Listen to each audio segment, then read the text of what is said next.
40억 원의 은행 예금이 몇 년간 묶여 있었습니다.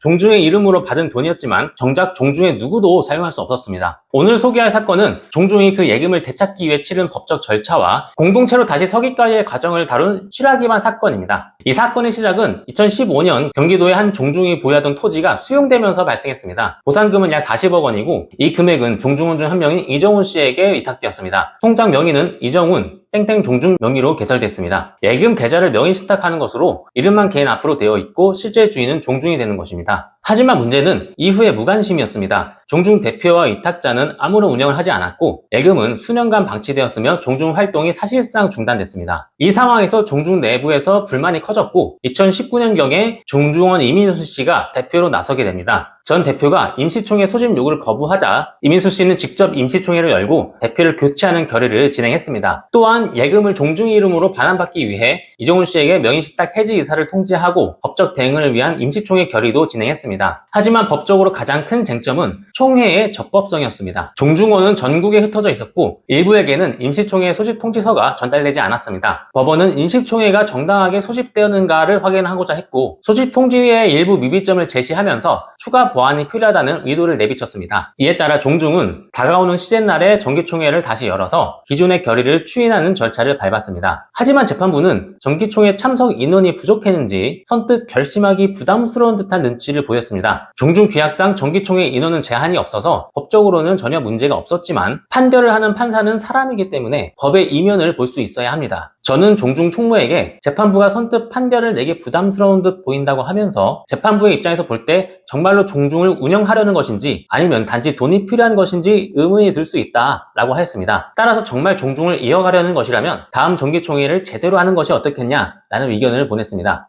원고 종중은 많은 인원이 참석한 정기총회에서 예금 40억 원으로 종중의 부동산을 매입하는 데 사용하기로 하면서 규약과 입원을 보충하는 내용의 결의를 했습니다. 많은 종중원들이 모여서 정지된 종중을 다시 운영하기로 하는 의지를 다진 정기총회가 지나고 나서 얼마 후에 재판부는 판결을 내렸습니다. 재판부는 이 사건 종중이 실제로 수십 년간 조상의 묘를 관리하며 매년 시제를 지어온 공동체란 점을 인정했습니다. 1990년 종중 규약의 제정, 부동산 명의 등록 등을 통해 비법인 사단으로서의 실체를 갖추었다고 판단했습니다. 또한 예금 명의자가 개인이지만 땡땡 종중 명칭을 사용한 점, 통장 개설 당시에 단체이사 확인 등에 있었던 점을 근거로 예금은 실질적으로 종중 재산이며 명의신탁 관계가 있었다고 보았습니다. 그리고 임시총회 소집 통지에 관해서 일부 자료가 부족하더라도 종중이 적극적으로 움직여온 것으로 볼 때 구두 또는 다른 종중을 통해 통지하였을 가능성이 높으므로 임시총회 결의는 유효하고 초기 정기총회에서 소수 인원으로 추인한 데 이어서 이후 정기총회에서 재추인까지 거치며 절차를 보완하였으므로 총회는 모두 적법하다라고 판시하였습니다. 종중은 결국 예금 40억 원을 반환받고 그 40억 원으로 부동산을 매입해서 종중 재산으로 전환했습니다. 사건의 종중은 규모가 그렇게 크진 않았지만 오래전부터 조상을 모셔왔던 종중이었고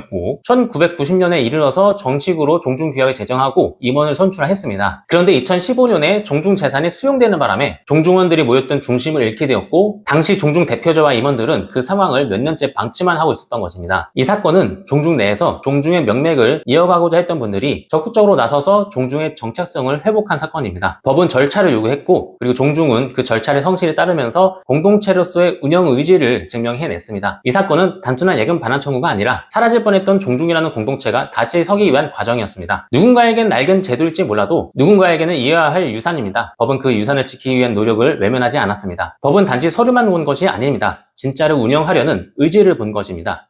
정현영 변호사의 사건 노트였습니다. 다음 이야기에서 뵙겠습니다. 감사합니다.